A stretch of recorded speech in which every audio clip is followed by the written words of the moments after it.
The Silk Road. For more than 1500 years, the network of routes known as the Silk Road contributed to the exchange of goods and ideas among diverse cultures. The Silk Road is neither an actual road nor a single route. The term instead refers to a network of routes used by traders for more than 1500 years. From when the Han Dynasty of China opened trade in 130 BCE until 1453 CE, when the Ottoman Empire closed off trade with West, German geographer and traveller Ferdinand von Richthofen first used the term Silk Road in 1877 to describe the well-travelled pathway of goods between Europe and East Asia. The term also serves as a metaphor for the exchange of goods and ideas between diverse cultures. Although the trade network is commonly referred to as the Silk Road, some historians favour the term Silk Route because it better reflects the many paths taken by traders. The Silk Road extended approximately 6,437 kilometres or 4,000 miles across some of the world's most formidable landscapes, including the Gobi Desert and the Pamir Mountains. With no one government to provide upkeep, the roads were typically in poor condition. Robbers were common. To protect themselves, traders joined together in caravans with camels or other pack animals. Over the time, large inns called caravanserais cropped up to house travelling merchants. Few people travelled the entire route, giving rise to a host of middlemen and trading posts along the way. An abundance of goods travelled along the Silk Road. Merchants carried silk from China to Europe, where it dressed royalty and wealthy patrons. Other favourite commodities from Asia included jade and other precious stones, porcelain, tea and spices. In exchange, horses, glassware, textiles and manufactured goods travelled eastward. One of the most famous travellers of the Silk Road was Marco Polo in 1254 to 1324. Born into a family of wealthy merchants in Venice, Italy, Marco travelled with his father to China, then Cathay, when he was just 17 years of age. They travelled for over 3 years before arriving at Kublai Khan's palace at Xanadu in 1275, also called Zhendu. Marco stayed at Khan's court and was sent on missions to parts of Asia never before visited by Europeans. Upon his return, Marco Polo wrote about his adventures, making him and the routes he travelled famous. It is hard to overstate the importance of the Silk Road on history. Religion and ideas spread along the Silk Road just as fluidly as goods. Towns along the route grew into multicultural cities. The exchange of information gave rise to new technologies and innovations that would change the world.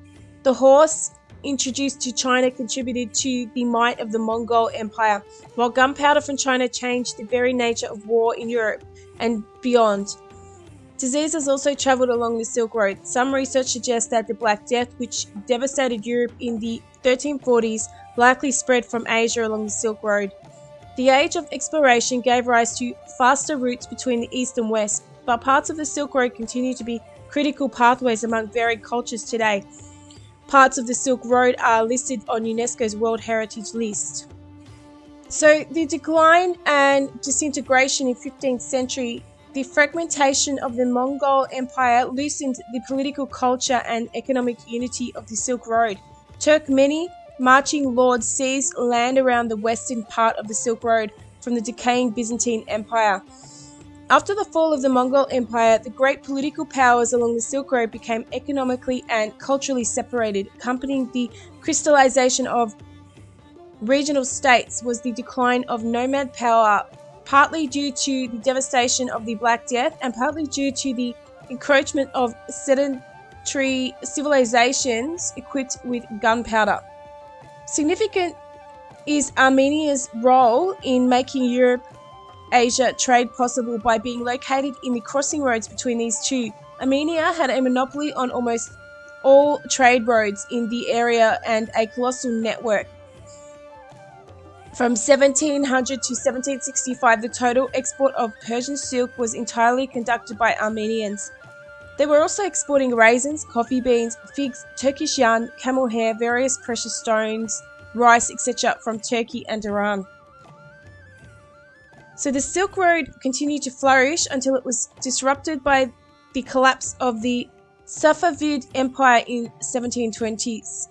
So then the Maritime Silk Road follows the old trade route that was opened by Chinese Admiral Zheng He during the early Ming Dynasty, in particular the establishment of the lockless Suez Canal, then strongly promoted maritime trade between Asia and Europe in this area. While many trade flows were interrupted in 20th century by the World Wars, the Suez Crisis and the Cold War from beginning of the 21st century, many of the trade centers that had already existed in the 19th century were activated again. So the end of the Silk Route, the decline of overland trade. During the 13th and early 14th centuries, the Silk Route became increasingly popular with European traders. Marco Polo records that Italian merchants had brought ships overland along the Silk Route to the Caspian Sea and were using them to trade along its shores. In 1340, another enterprising trader,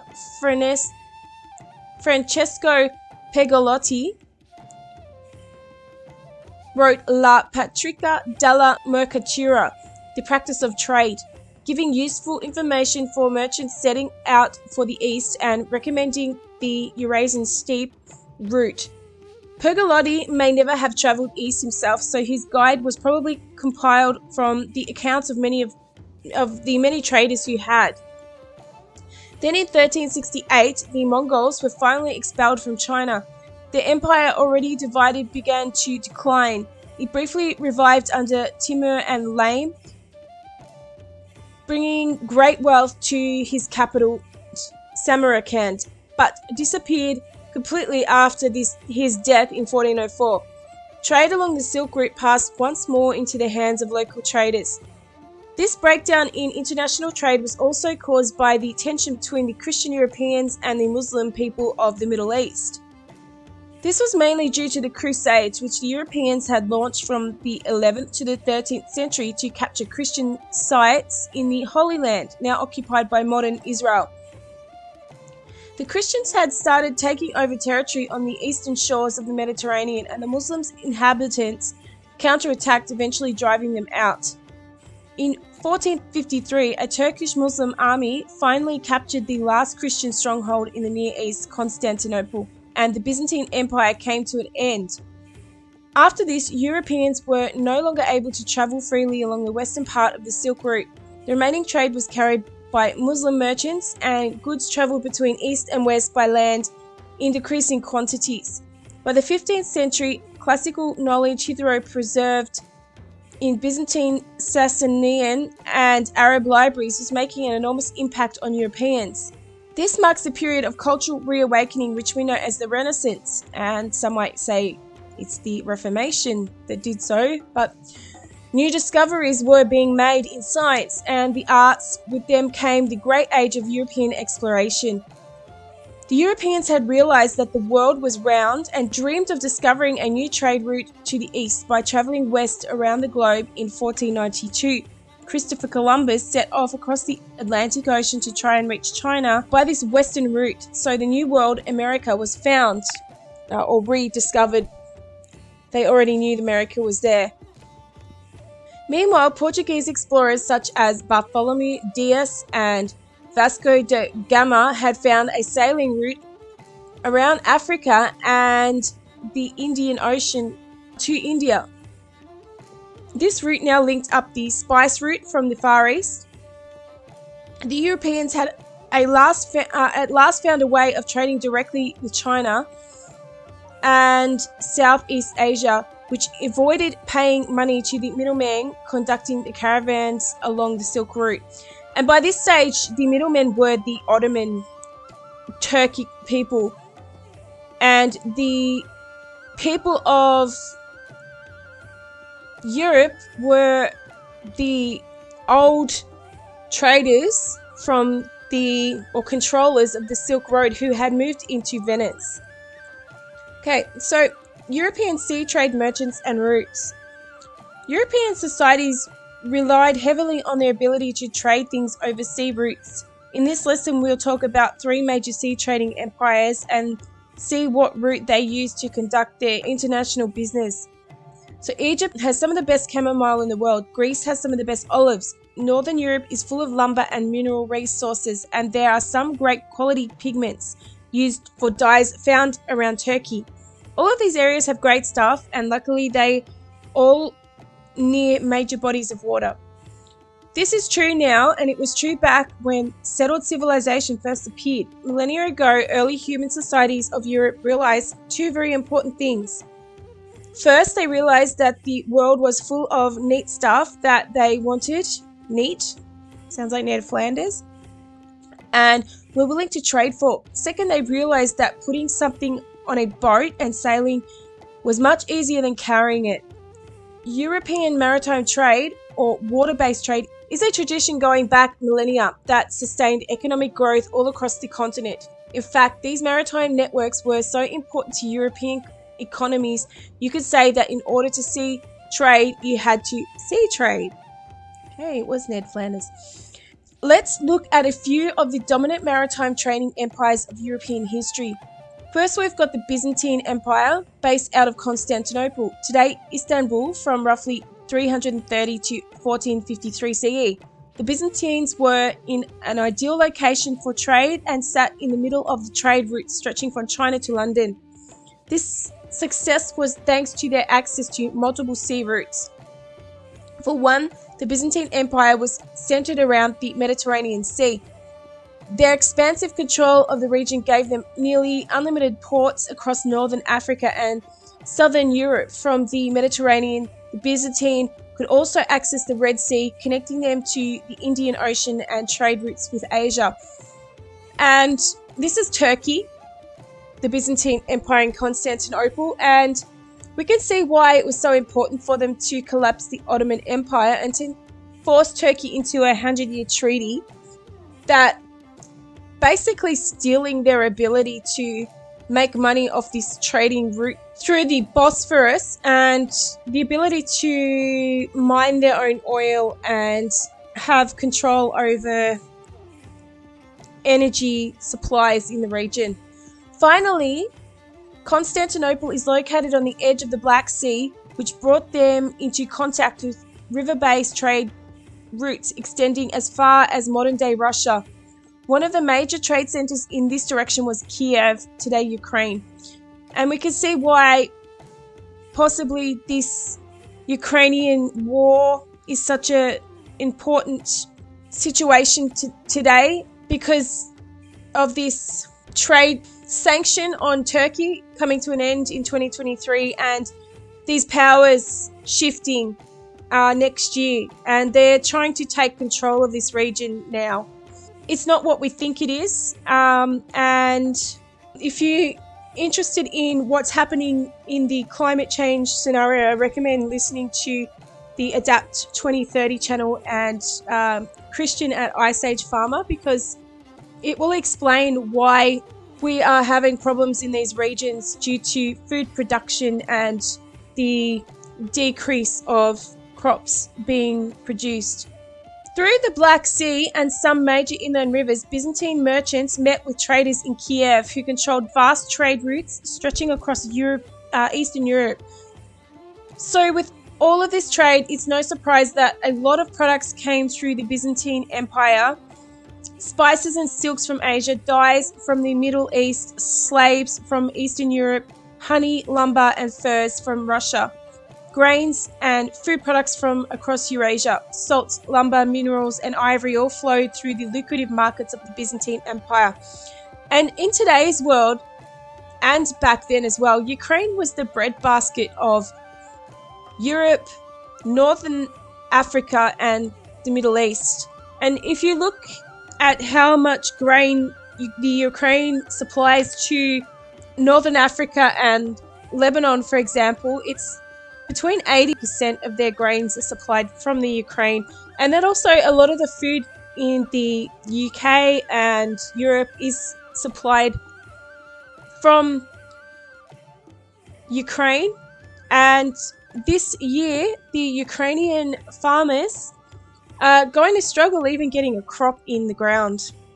So to control trade from the Ottoman Empire, these rich banking families had to somehow take the trade away from the overland Silk Road from China and India through to the Middle East and then through to Europe. And how they managed that was via the sea route. As sea travel technology became better, and this is when the sea trade became very powerful, and the Dutch East Indies Company gained control of a lot of the world's ports and sea trade. So in 1858, Ferdinand de Lesseps formed the Suez Canal Company for express purpose of building the canal. Construction of the canal lasted from 1859 to 1869, so 10 years it took them to build this canal. And this allowed them to travel through the Red Sea and into the Mediterranean and not have to go around the Cape of South Africa. It says conception by Venice. The successful 1488 navigation of southern Africa by Bartholomew Dias opened direct maritime trading routes to India and the Spice Islands, and forever changed the balance of Mediterranean trade. One of the most prominent losers in the new order as former middleman was the former spice trading center of Venice. That's because Venice was the gateway of the Silk Road. So maybe the city of Venice was a big loser, but we realized that the banking families that had established themselves there from the Silk Road simply just moved to another town. So by the 8th century, a navigable canal existed between Old Cairo and the Red Sea, but accounts vary as to who ordered its construction, either Trajan or Umar. The canal was reportedly linked to the River Nile at Old Cairo and ended near modern Suez. A geography treatise, De Mansura Orbis Terria, written by the Irish monk Dicilius, born late 8th century, reports a conversation with other monks, Fidelis, who had sailed on the canal from the Nile to the Red Sea during a pilgrimage to the Holy Land in the first half of the 8th century. So I believe that up here it says that there were canals dug by Necho, Darius I, and Ptolemy, remnants of an ancient west-east canal through the ancient Egyptian cities of Babastis, Pi Ramesses, and Pithom were discovered by Napoleon Bonaparte and his engineers and cartographers in 1799. So the Egyptians had already built a canal from the Red Sea through to the Nile here. In later periods, Darius of the Medo-Persia Empire. So it was already an ancient trading route. But initially, before the Suez Canal was built or rebuilt, they had to travel around the south of South Africa and up through into Europe and the Mediterranean, or go across land. But by that time, traveling across land from the Red Sea through Egypt, this was a Ottoman occupied region. And I wonder how much this evergreen boat blocking the Suez Canal last year has to do with this current situation in the Ukraine and different power struggles between these, the merchants of the earth. And just because they are, it doesn't mean that they're all in on this together, and there's a big power struggle which seems to be going on right at the moment. So the slave trade on the Silk Road, and this ties in then to the slave trade on the Sea Road. So from the University of California Press, we have this article written by Susan Whitfield, Slaves on the Silk Road. Slaves like silks were Silk Road goods, to be brought, used and sold for profit, and often transported long distances by land and sea to trade in foreign markets. While no slaves from this time survive to tell their story, they have left traces in art, archaeology, and texts. From these, we can see that slaves were found throughout the Silk Road, not particularly to any culture, place, or period. Its importance to the Silk Road economy probably rivaled that of the silk, horses, and other goods. Yet slaves rarely have a central, if any, role in the Silk Road histories that are told today. In my book, Silk, Slaves, and Stupas, Material Culture of the Silk Road, I use these traces to tell something of the stories of slaves across the Silk Road. Like other chapters, it addresses the issue of how and why, although the when and where are hardly relevant, since the Macmillan Encyclopedia of World Slavery has noted, with the exception of marriage, the family, and religion, slavery is perhaps the most ubiquitous social institution in human history. Slave markets were found across the whole of the Silk Road, from Dublin on the shores of the Atlantic to Shandong on the Pacific. And while much of the trade was by private merchants, governments also profited by imposing taxes both on the movement and on the sale of slaves.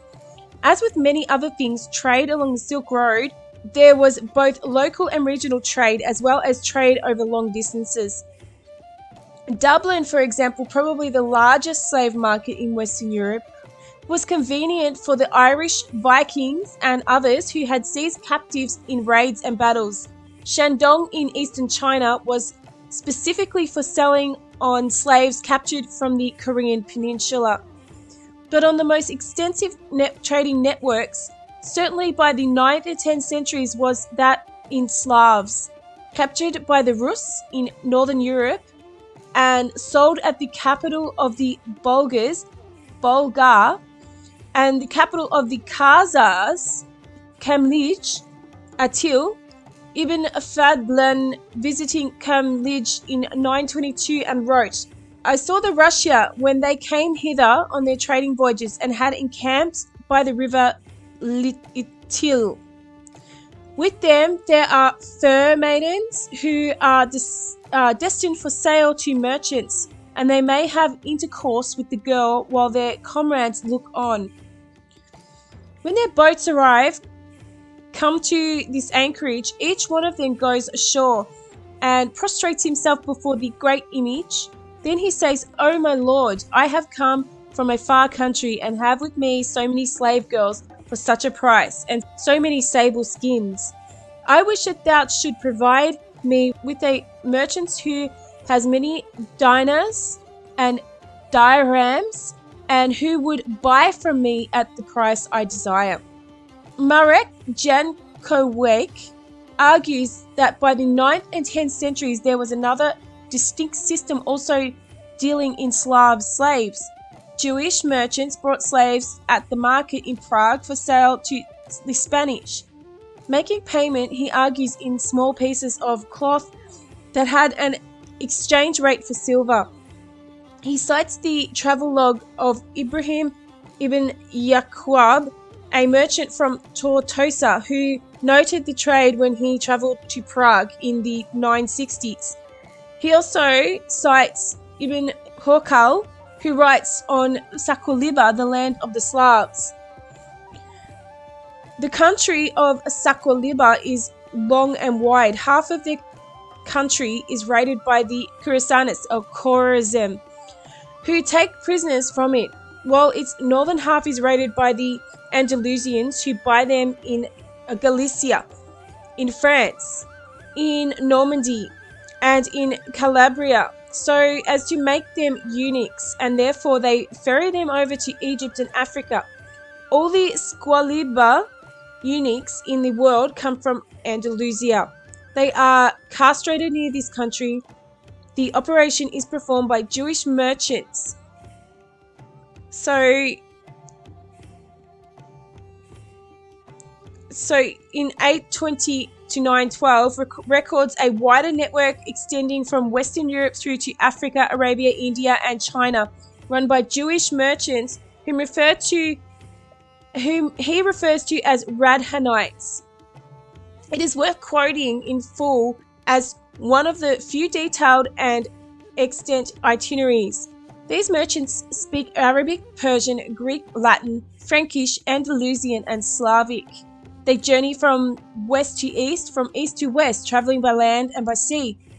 From the west, they export eunuchs, young girls, and boys, brocade, beaver pelts, marten, and other furs, and also swords.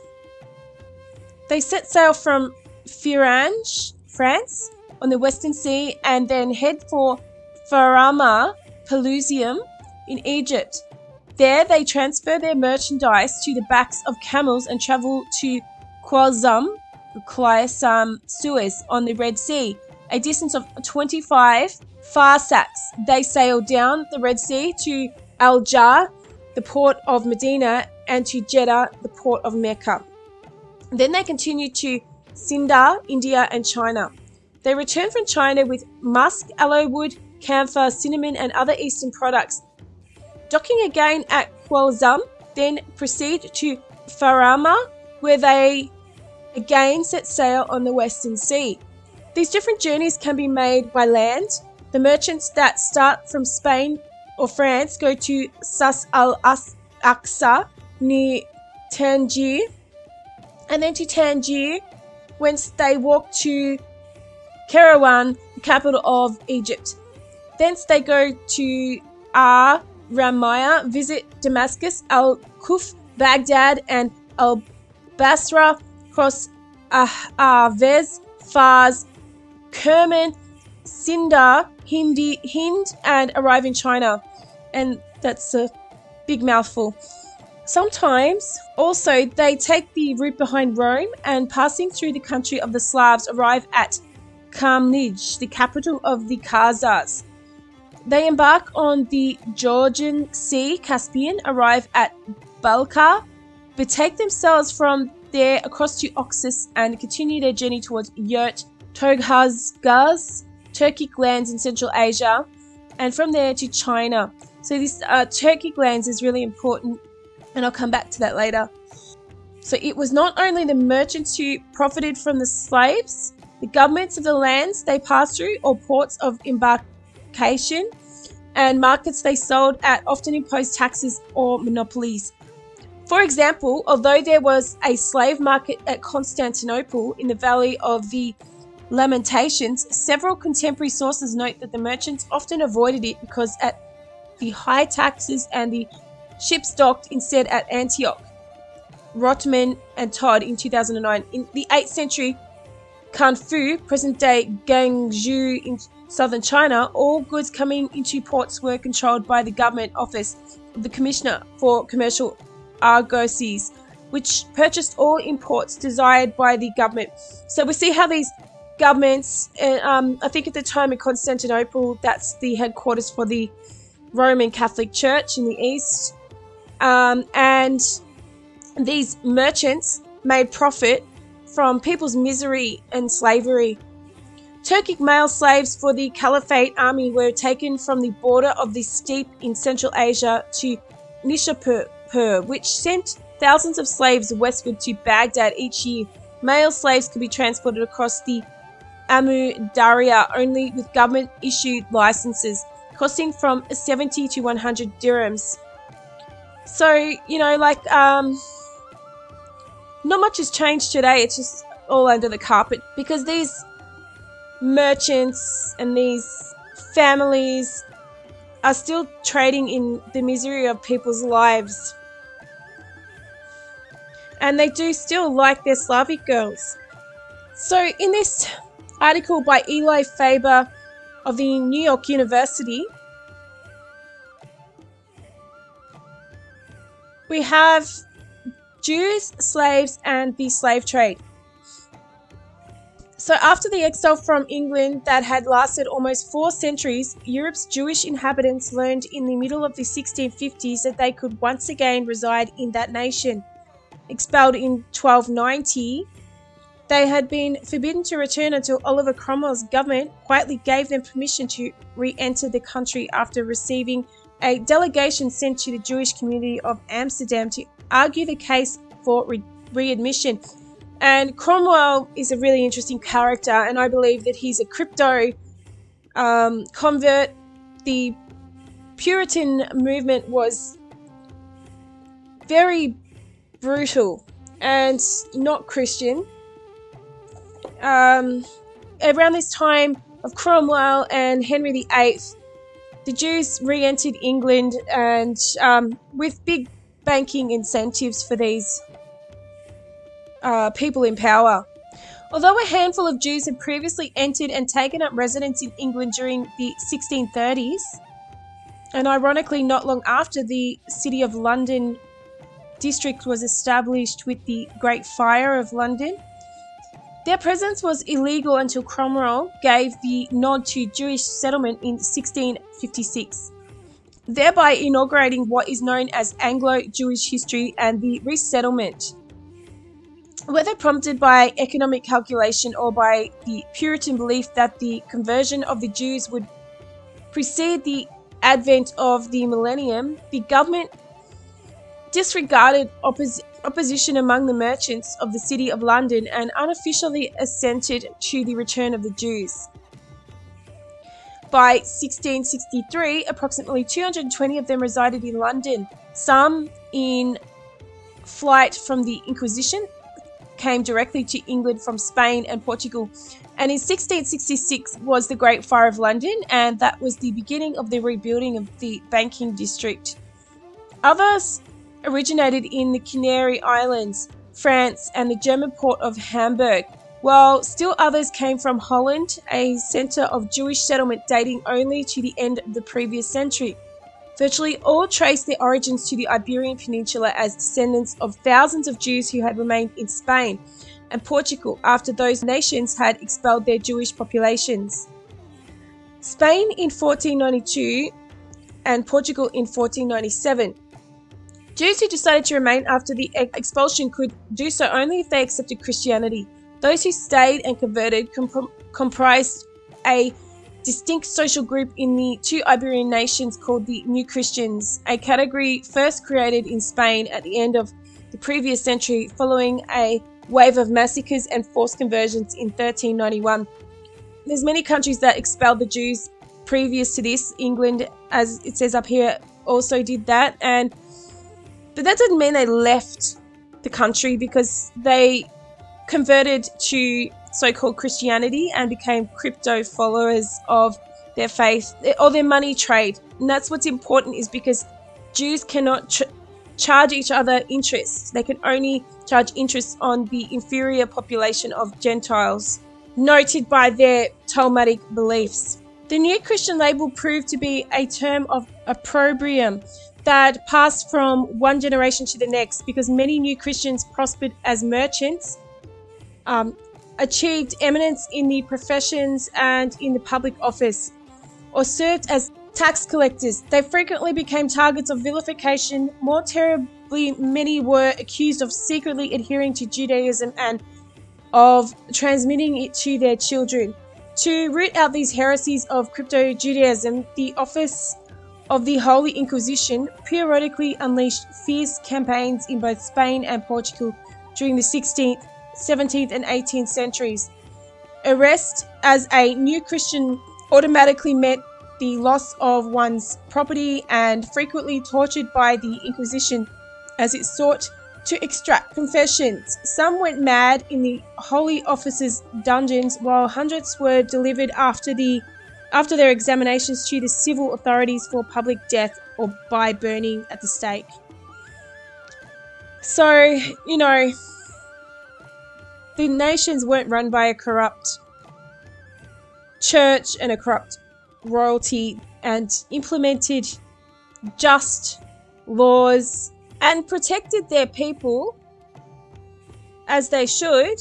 Then there would be no ability for these people to take advantage of what they did with interest and money lending, which caused the nations to be angry towards them and allow this to happen. However, the problem was that the aristocracy of Europe in these countries had been in bed with these banking merchants, and this is why they allowed them to have such free reign until it became a problem with the regular people who became indebted to them. These court bankers of Europe funded wars. They funded all the whims of these rich kings and whoever to do what they want with the people. And here we have this beast system again, these beasts using the power of, or having the power of the dragon, because the dragon gives them power through banking. Because the dragon is Edom, it's a red dragon that gives them the power through the monetary system to control the people of the earth. And here we are again today. We're in this position where we have the World Economic Forum saying that we'll own nothing and be happy. And they're in the process of trying to convince us of a basic global income and a redistribution of wealth so that they can just return us to this feudal system, which is just another word for a slave system where they own us and everything on earth, and they inherit the earth and we are their servants, to be done away with when we're inconvenient. And what I'm trying to explain here through a long process is to show that this Idumean red dragon with 7 heads of the Herods is the dragon that gives power to the beasts. And in the end, in Revelation 20, it says that the dragon or the serpent will bring the armies of Gog Magog against the saints and against those in the earth that are still aware of what's happening and of what they're up to. And this Gog Magog, as I will show, is the Khazarian peoples, or the Ashkenazim. And ironically, we have the statues of Gog Magog as protectors of the city of District of London. And we know that the City of London is the banking district of the world. It's one of the 3 city-states of the banking city of London, the religious city of the Vatican, and we have the political beast of the military system of Washington, D.C. district. And this is a replica of the ancient Roman Republic, where we have a ruler, a religious ruler, a political ruler, and a military ruler. But yeah, I mean, the dragon bankers, the dragons on the gates of the City of London, and here we have the Gog Magog army or giants that protect the City of London and the dragon bankers. And you know, it can't get more obvious than this. And these beasts are the aristocratic rule over the people. Their political systems, their philosophies, and the dragon bankers are the power behind all of that. And the woman that's riding this dragon with 7 heads is the remnant or the Church of Israel, because she's always depicted in biblical texts as a woman. And she starts off giving birth to the man-child, and she goes into the desert, and she comes out of the desert on the dragon, and now she's the whore of Babylon. She's been whoring with the religion of Mystery Babylon. She's wearing Phoenician purple, and the 10 horns of the beast hate the woman. We see that early on in the apostles' ministry, they go out to the Gentile nations and they preach the Gospels. But, you know, later on in history, this message and this preaching gets subverted by these group of people that make it a universal Catholic Church. And we know that the Roman Catholic Church is a follower of idol worship and Mystery Babylon religion that is all through the teaching and the imagery of this church. So it's clear that many people have identified the whore or the woman that rides the beast as the Roman Catholic Church because it is a religious system. It's my belief that in the beginning of Revelation 12, the woman who gives birth to the man-child goes into the wilderness, which is symbolic of the apostles going into the Gentile nations and preaching the Gospels to the remnants of the tribes of Israel and whoever else wants to listen to the message or become spiritually born. And then after this amount of time, this teaching becomes a prostitute with Mystery Babylon. And this is actually what happened in history. We can see this. Very early on, in the early so-called first popes, we can see the doctrine of the church starting to become more corrupted. And then by the time Constantine makes this a universal church and he could see the potential of setting it up as a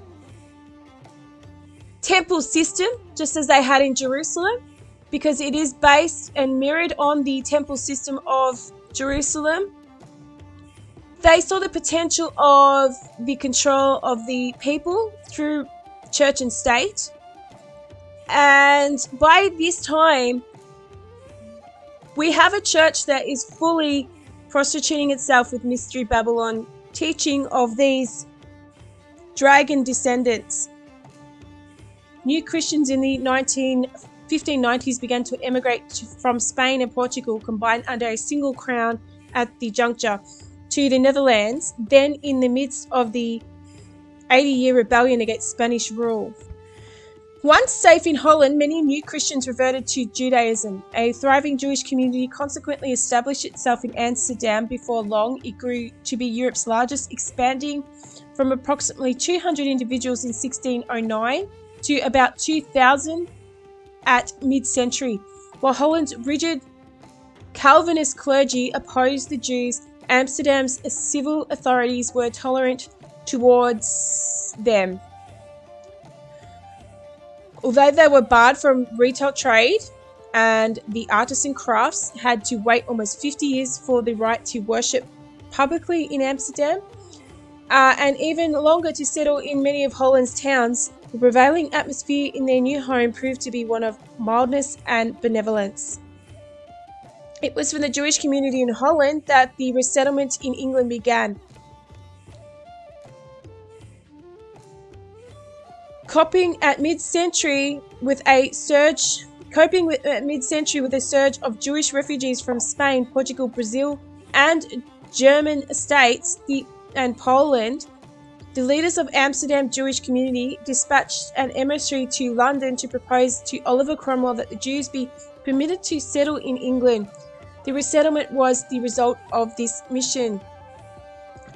As descendants of Jews who had originated on the Iberian Peninsula, the Jews of the resettlement in England belonged largely to the Sephardic branch of Judaism, one of the two major subdivisions of the Jewish people. Members of the other branch, the Ashkenazim, originated in Central and Eastern Europe, and they too continued to the resettlement, although in much smaller numbers. Pushed by poverty and persecution, Ashkenazim had begun to migrate westward before 1648 from Lithuania and Poland to the German states and the land of the Habsburg monarchy and the Netherlands. The numbers of the move increased at mid-century because of war, growing oppression, and deadly Cossack assaults. Ashkenazim reached England for certain by the middle of the 1680s, and at first worshipped together with the Sephardim in their congregation. By 1690, however, traditional rivalries triumphed, and the Ashkenazim separated from the Sephardim and established their own congregation. Combined, the two groups in 1695 numbered between 751 and 853, roughly 70% of them Sephardim and 30% Ashkenazim. Despite the community's small size and the poverty in which many of its members lived, the Jews of the resettlement claimed that they contributed significantly to England's international commerce. When a proposal to impose a special tax on them surfaced in 1689, they drew up a petition for submission to Parliament in which they protested against discriminatory taxation by arguing that the English nation benefited from their mercantile activities. They drive a considerable trade, the petitioners wrote, with Jewish merchants responsible for exporting great quantities of the woolen manufacturers of this nation and importing vast quantities of gold and silver and other foreign staple merchandises, which do greatly enrich the nation and increase the revenue for the customs. Moreover, they had eliminated the Portuguese as a factor in the diamond trade with India. The market for diamonds in the East Indies was formerly at Goa, belonging to the Portuguese, and by the means and industry of the Jews. The market had been brought to England factories, and by that means England has in manner the sole management of their precious commodity, and all foreigners bring their monies into the kingdom to purchase the said diamonds. While underscoring their contributions to the country's commercial life, the petitioners pointed out that not all of England's Jews were successful merchants. If one quarter had accumulated moderate estates, another quarter had only very indifferent estates. The remainder, workers, consisted in part of indigent poor people. The latter did not burden the English, for as the petitioners were careful to point out, the Jewish community provided them with support and assistance. At virtually the same moment that Jews received permission to resettle in England, the English government undertook to carve out a place for Britain in the slave trades as part of the policy to supplant Holland in international commerce. Openly challenged the Dutch in Africa, England established a series of forts along the coast of West Africa during the early 1660s, and in 1663 dispatched a military force to capture the fortifications and trading posts held by the Netherlands. Dutch counterattacks undid the initial success of the British, in turn participating the second of the three Anglo-Dutch wars the two nations fought between 1652 and 1674. England relied not only on military action, but also on its merchants to achieve its goals in 1660. 4 years after the resettlement commenced, Britain chartered the Company of Royal Adventurers trading into Africa.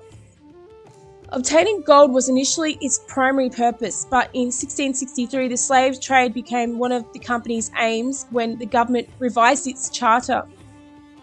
It subsequently delivered slaves to Barbados and contracted to supply slaves to Spain's colonies. By 1669, however, it was clear that the company's finances were in disarray, and plans to salvage it gave way to creation of a new company. Continuing to count on private capital, the government established a successor by chartering the Royal African Company in 1672, endowing it with a monopoly to all commerce between England and the western parts of Africa, including the slave trade.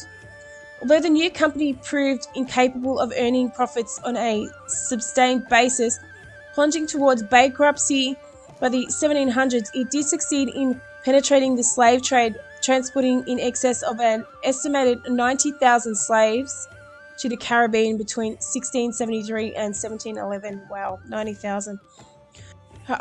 Because many of them were merchants who resided in the city of London, the country's commercial and financial centre, where they participated in international commerce, the Jews of the resettlement might well have been regarded as likely to invest in the two slave trading companies. Although in Iberian Peninsula, the region where many of them or their ancestors had originated, they had barely participated in the enslavement of Africans. As Cello Whitmire Baron wrote of the Christians in Spain and Portugal who were accused of surreptitious adherence to Judaism. We rarely hear of Negro slaves in the households of secret Judaizers. The inquisitorial records frequently offer the testimony of servants from the defendant's household, but these witnesses evidently were, for the most part, free Spanish or Portuguese proletarians. Nor did the great Marano international traders appear to have played an independent role in the growing slave trade. Occasional reference like that of the purchase of a boatload of slaves by Manuel Rodriguez Lamego, a brother of the ruined Jewish leader, are too rare to be typical. So, like the average Jewish person in London or in Spain probably weren't involved in this slave trade. And we see that it's these banking families that seem to have learnt this trade from the Silk Road and taken their money through into Europe. And they've also taken their knowledge of how to make money and how to prosper off other people.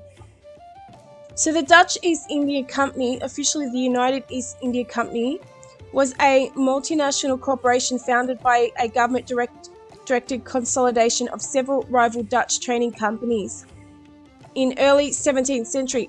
It is believed to be the largest company to ever have existed in recorded history. It was established on March 20th, 1602 as a chartered company to trade with Mughal India. In the early modern period, from which 50% of textiles and 80% of silks were imported, chiefly from the most developed region known as Bengal Sabah.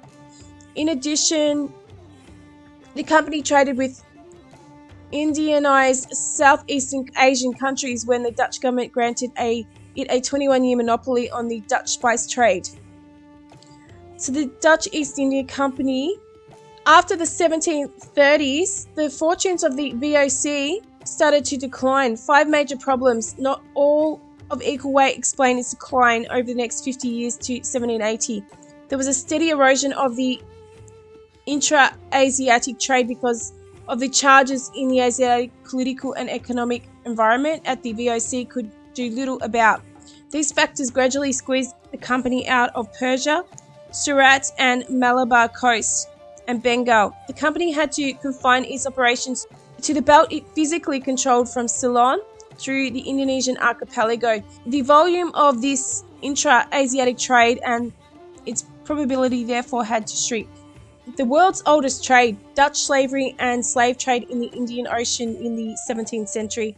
Compared with Atlantic trade, none of this Indian Ocean flow of captive labour, legal or illegal, has been well researched. Slavery from the beginning, from being a peculiar institution, has deep and far-reaching roots stretching back to at least the beginnings of historical times in many parts of the world.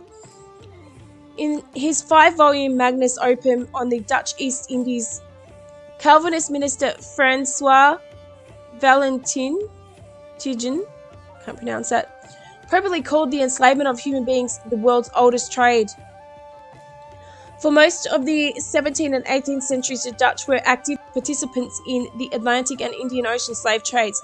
For brief spells during the 17th century, they even dominated the Atlantic slave trade. In Jewish involvement in black slave trade to the Americas.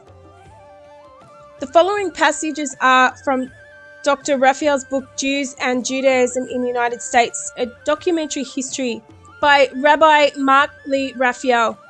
The following passages are from Dr. Raphael's book, Jews and Judaism in the United States.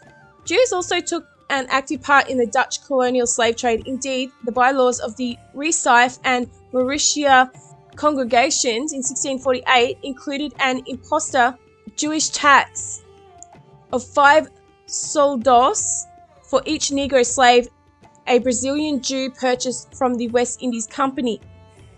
Slave auctions were postponed if they fell on Jewish holidays.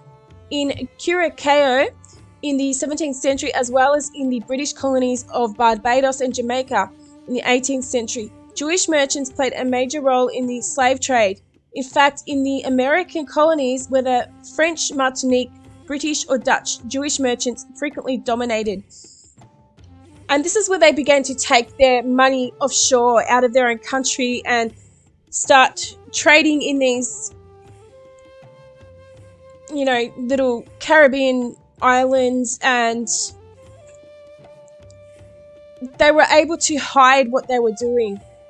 This was no less true on the North American mainland, where during the 8th century, Jews participated in the triangular trade that brought slaves from Africa to West Indies and there exchanged them for molasses, which in turn was taken to New England and converted into rum for sale in Africa.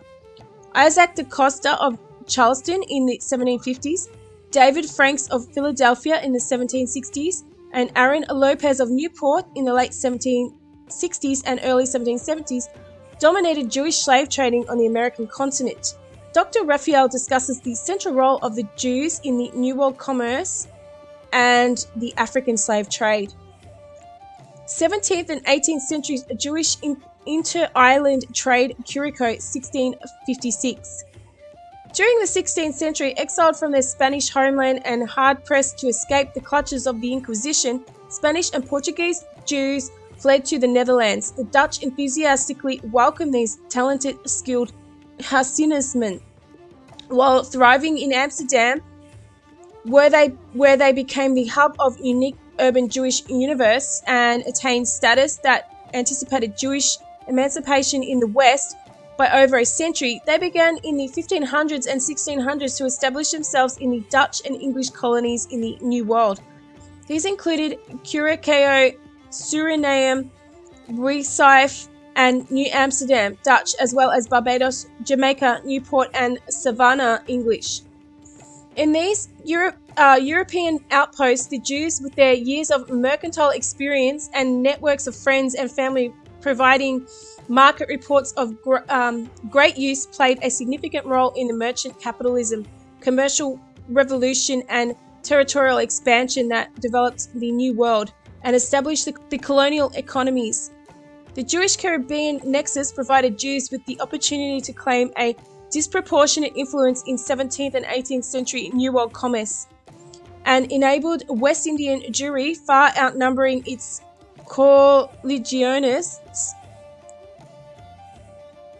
further north to enjoy a centrality which North American Jewry could not achieve for a long time to come. Groups of Jews began to arrive in Suriname in the middle of the 17th century after the Portuguese regained control of northern Brazil. By 1694, 27 years after the British had surrendered Suriname to the Dutch, there were about 100 Jewish families and 50 single Jews there, or about 570 persons.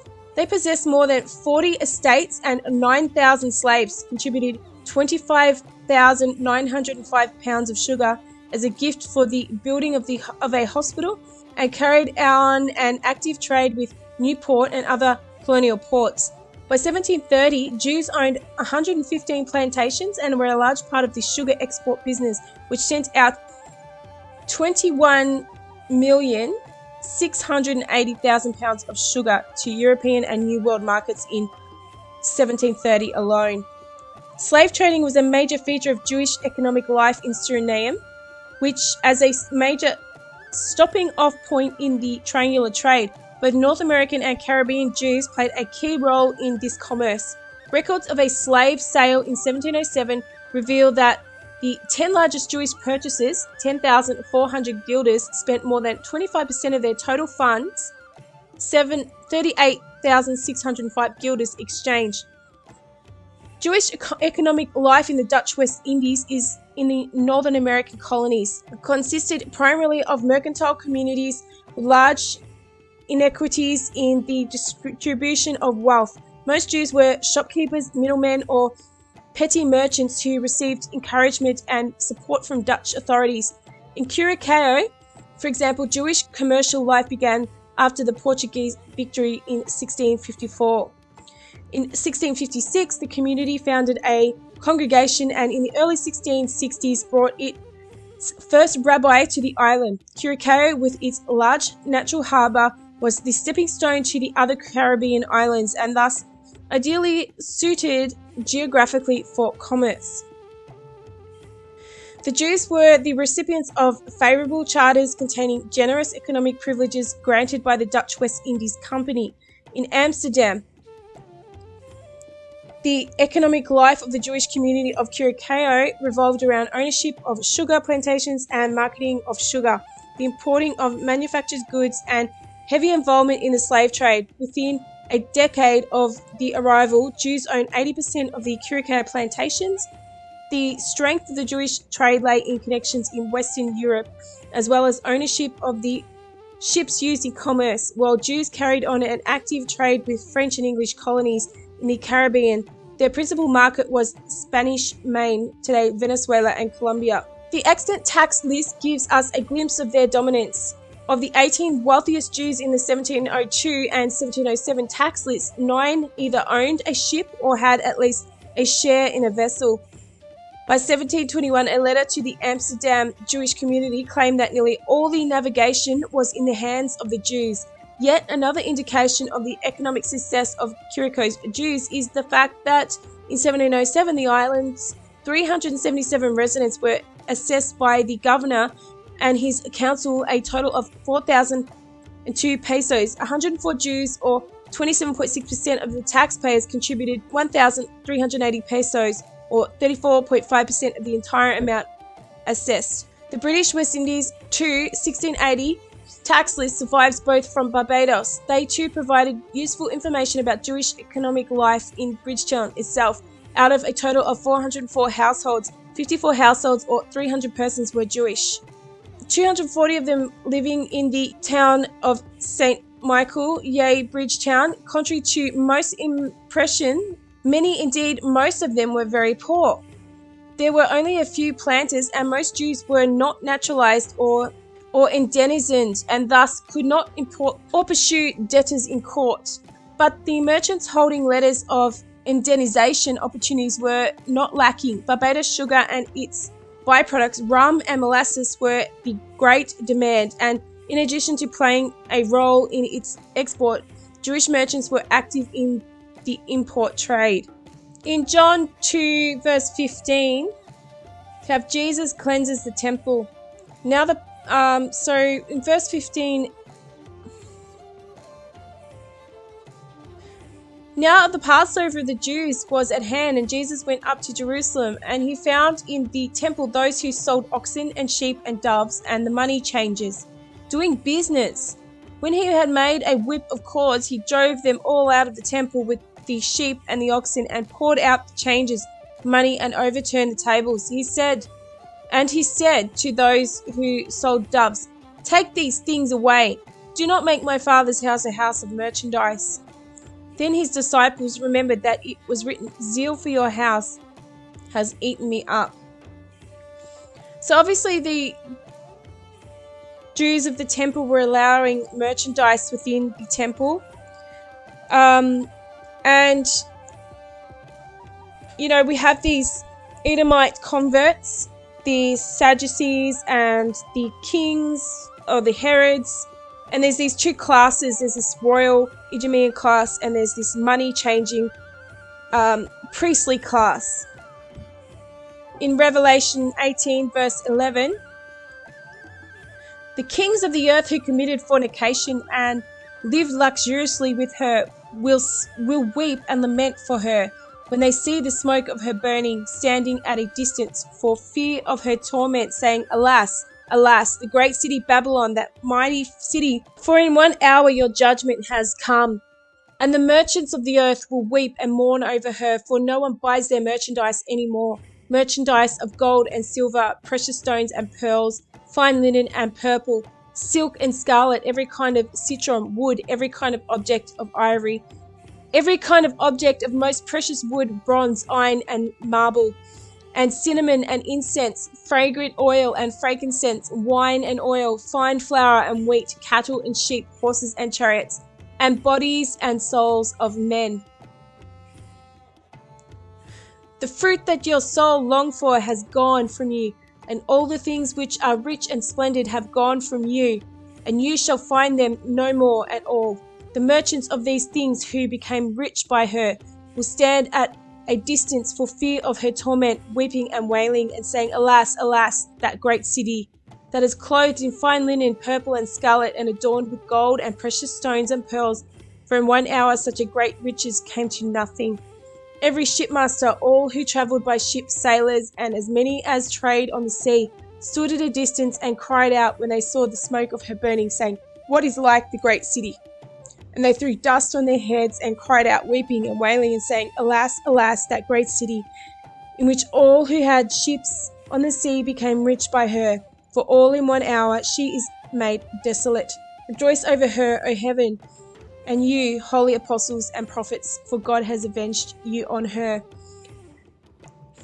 So we have these kings of the earth who commit fornication and live luxuriously. And we have these merchants who stand back and weep. And it's showing these two classes. And what I'd like to propose is that at some point, these Herod kings have integrated with Roman elites and royalty. We've got the Vespasian story, which may go down through to Constantine the Great and the inception of the Holy Roman Empire and Church. And I think these elite families, these Roman 10 black nobility families, derive from here, from Roman aristocracy, from Herod rule, and they control and have controlled the Roman Catholic Church and the banking through Rome. But we also have this other class. We have these merchant Jews of the Silk Road, and they've learnt their trade in all precious commodities, spices, jewels, and the trade of humans. And they've seemed to have carried this through into the beast empires that they are existing within. And they're working in conjunction, just as they did in the time of Judea, with the royal families that were Idumean. And the later Roman Catholic Church, which represents the Jewish temple of church and state. And when Jerusalem fell, the people of the southern kingdom of Judea dispersed into the world, the Roman world, and they were a mixture of the Idumean converts and the Judean people and the Herods, which escaped to Rome.